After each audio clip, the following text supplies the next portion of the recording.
అనేక జాతీయ రహదారులకి నాంది పలికాం గతంలోని. మనకున్నటువంటి 2 లేన్ల రహదారి, జాతీయ రహదారి ఏదైతే ఉన్నిందో, చెన్నై నుంచి కోల్కతా వరకు, చెన్నై నుంచి న్యూఢిల్లీ వరకు మనకున్న జాతీయ రహదారి ఆనాడు ఉంటే,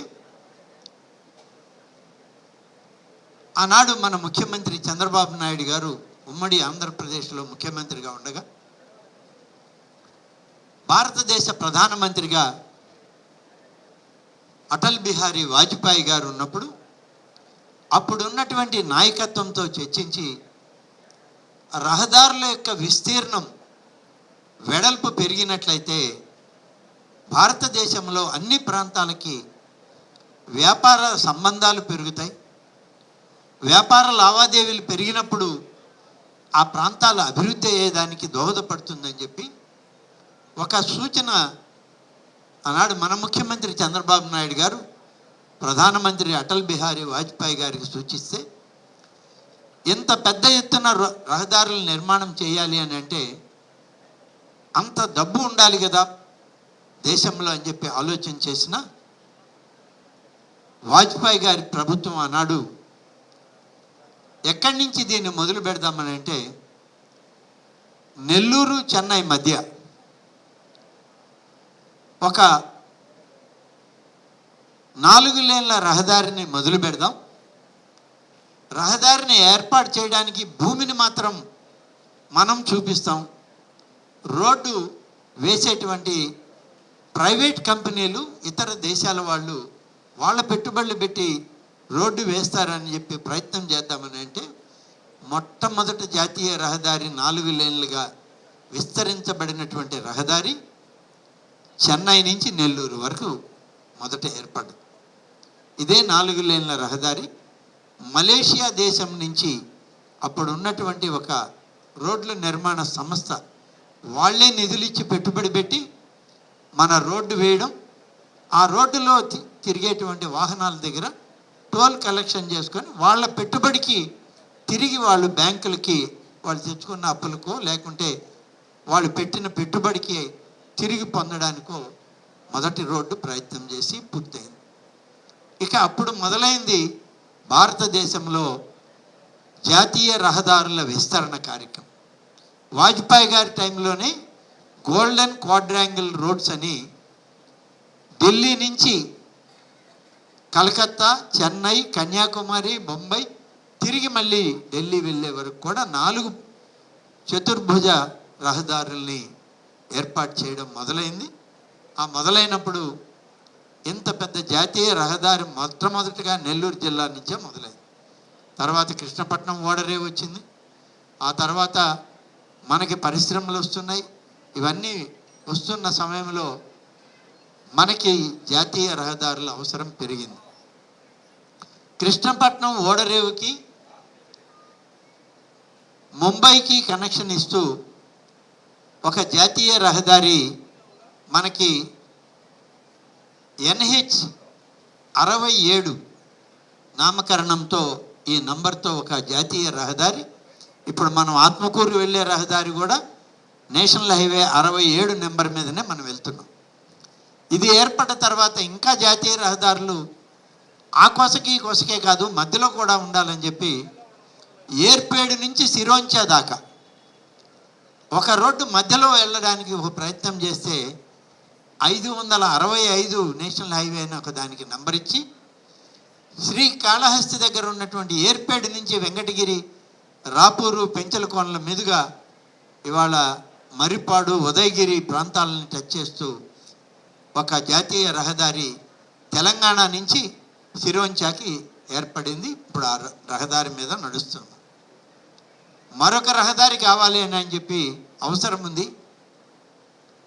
ఇక్కడ గుజరాత్లో ఉన్నటువంటి కాండ్లా పోర్టు నుంచి కృష్ణపట్నం పోర్టుకి జాతీయ రహదారి నేరుగా ఉండాలి, ఎలివేటెడ్ కారిడార్ ఉండాలి, ఎక్కడ కూడా రహదారికి అడ్డంకులు రాకూడదని చెప్పి ఒక కొత్త రహదారి కావాలని చెప్పి కేంద్ర ప్రభుత్వం, రాష్ట్ర ప్రభుత్వాలు నిర్ణయం చేస్తే ఆ రహదారి ఇవాళ మంజూరైంది మనకి. అలైన్మెంట్ కూడా ఫిక్స్ అయిపోయింది. భూసేకరణ జరుగుతూ ఉంది. ఈ భూసేకరణ జరగడంలో అది కూడా పూర్తి కావస్తూ ఉంది. ఇది బద్వేల్ నుంచి జాతీయ రహదారి 4 లేన్లుగా బద్వేలు దగ్గర ఉన్నటువంటి గోపవరం దగ్గర మొదలవుతుంది. అంటే నేషనల్ హైవే 67 దగ్గర మొదలవుతుంది. ఇది 67 నుంచి మొదలై జాతీయ రహదారి 16లో కలుస్తుంది. జాతీయ రహదారి 16 అంటే చెన్నై నెల్లూరు జాతీయ రహదారి. అక్కడి నుంచి ఎలా వస్తుందంటే మన చుంచులూరు దగ్గర నుంచి రాపూరు తిరుపతికి వెళ్ళేటువంటి రోడ్డు మీద కొంత దూరం జాతీయ రహదారి 565 మీద మొదలై ఆ రోడ్డులో నుంచి ఇది మన అనంతసాగరం, కలువాయి, చేజర్ల, పొదలకూరు, మనుబోలు, వెంకటాచలం దగ్గర జాతీయ రహదారి 16లో కలిసి కృష్ణపట్నం పోర్టుకి డెడికేటెడ్ నేషనల్ హైవేగా కొత్త రోడ్డు మంజూరైంది. ఈ మంజూరైనటువంటి దాని మనకి దీని అంచనా దాదాపు 3653 కోట్ల రూపాయలతో ఒక నూతన జాతీయ రహదారి ఈ నెల్లూరు జిల్లాలోనే అనేక నియోజకవర్గాలను కలుపుతూ, మండలాలను కలుపుతూ కృష్ణపట్నం ఓడరేవుకి ఇది కనెక్షన్ ఇచ్చే విధంగా ఈ రోడ్డుని మనకు మంజూరు చేయడం జరిగింది. ఇది మన జిల్లాలో మనకున్నటువంటి 3 జాతీయ రహదారుల్లో ఇది 4వ జాతీయ రహదారిగా మనకు ఏర్పడుతుంది. కాబట్టి ఇన్ని విధాలుగా ఈ యొక్క రోడ్ల నిర్మాణ కార్యక్రమం కేంద్ర రాష్ట్ర ప్రభుత్వాలు చేసే కార్యక్రమంలో భాగంగా ఈరోజు ఆత్మకూరు నియోజకవర్గంలోనే కలుస్తుంది. ఎప్పుడైతే కడప జిల్లా బద్వేలు దాటుతుందో ఇది ప్రారంభమయ్యేది ఆత్మకూరు నియోజకవర్గం. తర్వాత ఇది సర్వేపల్లి నియోజకవర్గం, సర్వేపల్లి నియోజకవర్గం నుంచి చివర కూడా సర్వేపల్లి నియోజకవర్గంలోనే ఇది ఓడరేవులో కలుస్తుంది. కాబట్టి ఇంత పెద్ద ఎత్తున ఇన్ని నియోజకవర్గాలు, ఇన్ని మండలాలు, దాదాపు ఈ మండలాలు కూడా చూస్తే నేను చెప్పిన మండలాలన్నీ ఉన్నాయి. ఈ మండలాలన్నీ కూడా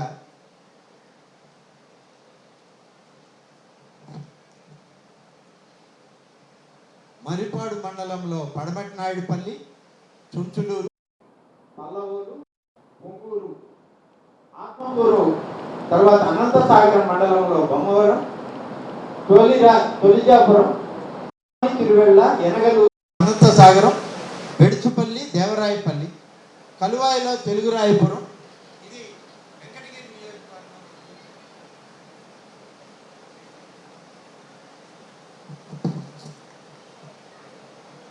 కనుపూరుపల్లి, చినగోపవరం, కలువాయి మండలం, చేజర్ల ఆత్మకూరు నియోజకవర్గంలో నాగలవెల్లటూరు, కాకివాయి, చిత్తలూరు, ఏటూరు, మనుబోలు మండలంలో చెరుకుమూడి, గురివిందపూడి, వడ్లపూడి, పొదలకూరు మండలంలో బెరదవోలు, గురవాయిపాలెం, కనుపర్తి, మొగళ్ళూరు, పార్లపల్లి, పొదలకూరు, ఆరువైపాలెం, వెంకటాచలం మండలంలో కుర్చెర్లపాడు, సర్వేపల్లి మీదుగా ఇక్కడ కృష్ణపట్నం ఓడరేవుకి చేరుతుంది ఈ రోడ్డు. ఇంత పెద్ద ఈ రోడ్డు ఇప్పటికే దీని మీద అనేక సర్వేలు పూర్తయినాయి. టెండర్లు కూడా పిలుస్తున్నారు. టెండర్లు పిలిచే దానిలో ఇప్పటికే ఈ కార్యక్రమంలో అనేక కాంట్రాక్ట్ కంపెనీలు కూడా పాల్గొంటూ ఉన్నాయి. దాదాపు 2015 ఫిబ్రవరిలోనే ఈ కార్యక్రమాలన్నీ చేయడానికి శ్రీకారం చుట్టారు. అగ్రిమెంట్ కూడా ఎంటర్ అవుతున్నారు. భూసేకరణ కూడా రైతుల దగ్గర నుంచి పట్టా భూములకి, అలాగే అసైన్మెంట్ భూములకి, వీటన్నిటికి కూడా నిధులు కేటాయించి జిల్లా కలెక్టర్ గారి ఆధ్వర్యంలో ఇవన్నీ చేస్తాం.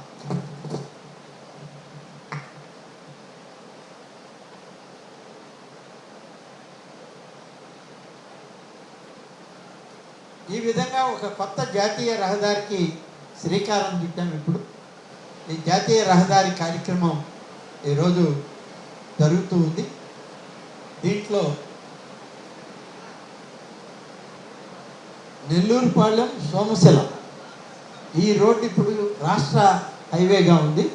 ఈ స్టేట్ హైవేగా ఉన్నటువంటి ఈ రోడ్డుని నేషనల్ హైవేగా తీసుకోండి. జాతీయ రహదారి 4 లేన్ల రోడ్డు అయితే ఇది 3 జాతీయ రహదారులకి అనుసంధానం అవుద్ది అని చెప్పి మనం నెల్లూరుపాళెం నుంచి సోమశిల వరకు ఈ రాష్ట్ర స్థాయి రహదారిని తీసుకోమని చెప్తే అది ప్రభుత్వం రోడ్ డెవలప్మెంట్ కార్పొరేషన్కి పంపించి మొత్తం పరిశీలన చేసి ఈ రోడ్డు ఎంత పొడవు ఉంది, ఎంత భూసేకరణ అవుతుంది, భూసేకరణకి ఎన్ని నిధులు కావాలి, అలాగే రోడ్డు ఎన్ని కిలోమీటర్లు జాతీయ రహదారిగా తీసుకోవాలనే దాని మీద రోడ్డు మీద రాష్ట్ర ప్రభుత్వం ఇప్పటికే రాష్ట్ర రోడ్ డెవలప్మెంట్ కార్పొరేషన్కి ఈ నివేదికలన్నీ పంపమని చెప్పి కోరడం జరిగింది. ఇది ఆత్మకూరు నియోజకవర్గ పరిధిలో ఉంది కాబట్టి ఇక్కడ ఆత్మకూరు నియోజకవర్గ పెద్దలందరికీ ఈ విషయం తెలియాలనే ఉద్దేశంతోనే ఈ కొత్త జాతీయ రహదారి ప్రతిపాదన గురించి కూడా చెప్పాను. ఒకటైతే ముందు చెప్పినదంతా మంజూరైపోయి పని జరుగుతుంది, ఇంకొకటి ప్రతిపాదన చేశాను.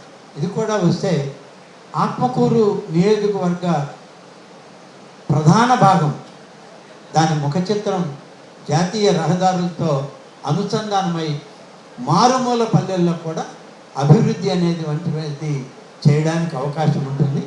నేను ఇటీవలే చూశాను, నేను ఒకరిని విమర్శించాలని చెప్పడం కాదు, కానీ నేను నిన్ననో మొన్న సోషల్ మీడియాలో ఒక న్యూస్ చూశాను. అది ఎవరు చెప్పారనే దాని మీద నాకు ప్రస్తావన అవసరం లేదు, కానీ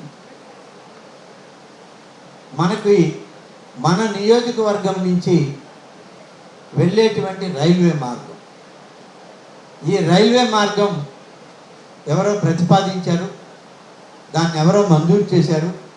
ఆ మంజూరు అయింది, ఇప్పుడు వస్తుంది కాబట్టి చాలా సంతోషం అని చెప్పారు. నాకు కూడా చాలా సంతోషం, కానీ వాళ్ళకి తెలియదు ఈ రోడ్డు ఈ రైల్వే లైన్ కావాలని మొదటి సమావేశం జరిగింది.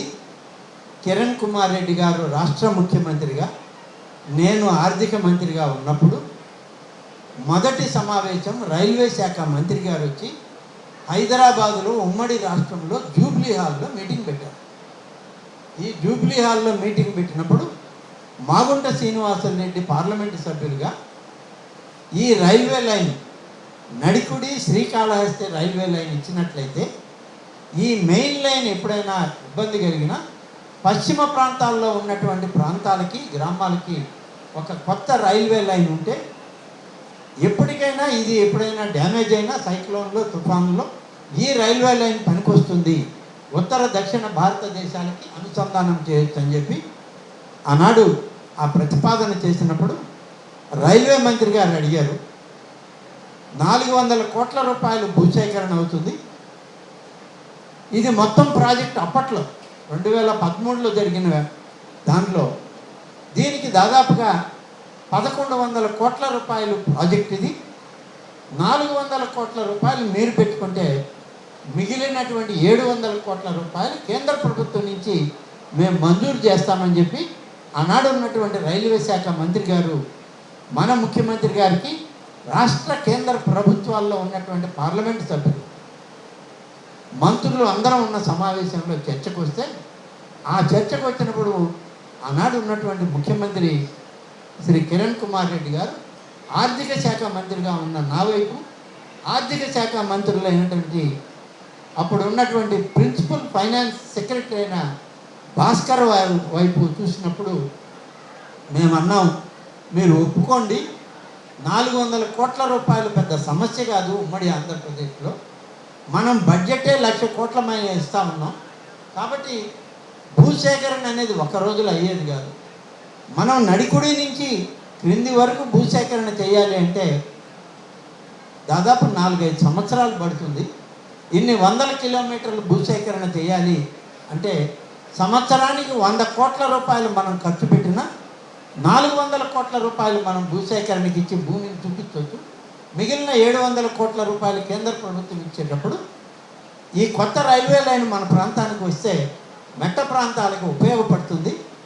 పార్లమెంటు సభ్యులుగా మాగుంట శ్రీనివాసరెడ్డి గారి ప్రతిపాదన మెట్ట ప్రాంతాల ఎమ్మెల్యేలుగా ఉన్నటువంటి మా అందరికీ ఉపయోగం జరుగుతుందని చెప్పి ఆనాడు ముఖ్యమంత్రి గారికి నచ్చజెప్తే ఆనాడు ఒప్పుకున్నటువంటి ఆ ప్రయత్నం ఆనాడు మొదలైంది. భూసేకరణ ఆనాడు మొదలైంది. ఈ రైల్వే లైన్కి నడికూడి దగ్గర శంకుస్థాపన చేయడం జరుగుతూ వచ్చింది.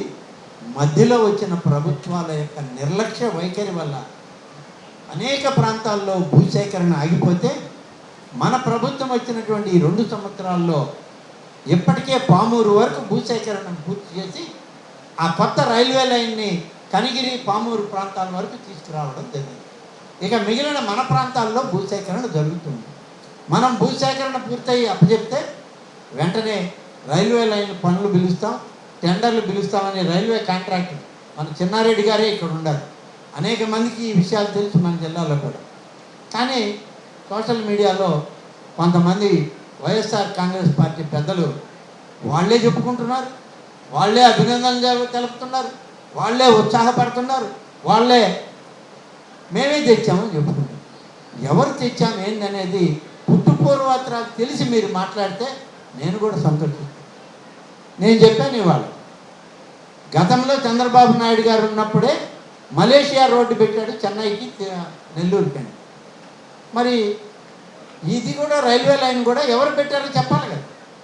మేము తెచ్చామంటే ఎవరు తెస్తారు? ఎక్కడ మాత్రం ఇక్కడ ఉన్నటువంటి రోడ్లకి తారు వేయడానికి దిక్కు లేక మీరు 5 ఏళ్ళు వదిలేసిపోతే మేము ఇప్పుడు ఆ బొక్కలు పుట్టుకుంటున్నాం, తారు ప్యాచ్లు వేసుకుంటున్నాం మేము. కాబట్టి మీరు ఏది చేయరు, ఏది చేసిన సందర్భాలు లేవు. ఒకవేళ ఎవరన్నా అటువంటి అపోహల్లో ఉంటే మీరు సరిచేసుకోండి. ఈ ఎవరు గత ప్రభుత్వంలో ఏనాడు నడికుడి రైల్వే లైన్ గురించి అడిగింది లేదు, మంజూరు చేసింది లేదు, మీరు తెచ్చి చచ్చింది లేదు. కాబట్టి బాబు, ఇది ఏదైనా జరిగిందంటే ఆనాడు ఉమ్మడి రాష్ట్రంలో మొదలుపెట్టాం. ఇవాళ దాన్ని పూర్తి చేయడానికి కూటమి నాయకత్వంలోని ఈ ప్రభుత్వం చంద్రబాబు నాయుడు గారు ప్రత్యేక శ్రద్ధతో ఈ రైల్వే లైన్ చేయడానికి అన్ని విధాలా పనిచేస్తాం. ఇది నడికుడి శ్రీకాళహస్తి రైల్వే లైన్ యొక్క వివరణ. ఇంకేమన్నా కావాలంటే మీరు నేరుగా ఫోన్ చేయండి, మీకు ఇంకా కూడా వివరాలు ఇస్తాను. ఆ తీర్మానాలు మా దగ్గరే ఉన్నాయి. ఆ రోజు జరిగినటువంటి మీడియా సమావేశం ఉంది, జూబ్లీ హాల్లో జరిగినటువంటి మీడియా మినిట్స్ ఉన్నాయి, అవన్నీ కూడా మీకు ఇస్తాం. ఏమీ తెలియకుండా మేము రైల్వే లైన్ వేసాం, మేము రైలు తీసుకొచ్చాం, మీరందరూ ఎక్కండి ఊరేగండి అంటే మిమ్మల్ని మా నెత్తిన పెట్టుకొని 5 ఏళ్ళు ఊరేగించాలి. ఇక మా గమ్మున ఉండండి. ఏదో జరిగే పనులు జరుగుతున్నాయి మా ప్రాంతంలో, ఏదో మేలు చేస్తున్నాం, కొన్ని పనులు జరుగుతున్నాయి. పని చేశామని చెప్పుకునేటువంటి పార్టీ ప్రభుత్వం. ప్రపంచ స్థాయి రోబోటిక్ సర్జరీలు మన నెల్లూరు నారాయణలో 26 సంవత్సరాల సంస్థాగత అనుభవం, సాంకేతిక ఆధారిత వైద్య సేవలు, ప్రామాణికత, నాణ్యత మరియు నిబద్ధత, అధునాతన 3D high definition visualisation, surgeon పూర్తి నియంత్రణలో పనిచేసే multi articulated robotic arms, millimetre స్థాయి ఖచ్చితత్వం, మెరుగైన ఎర్గోనామిక్స్ మరియు స్థిరత్వం. Narayana robotic surgery. తక్కువ నొప్పి, తక్కువ రక్తస్రావం, వేగంగా కోలుకోవడం, త్వరితంగా డిశ్చార్జ్. నెల్లూరు పరిసర ప్రాంత ప్రజలకు అందుబాటులో కలదు.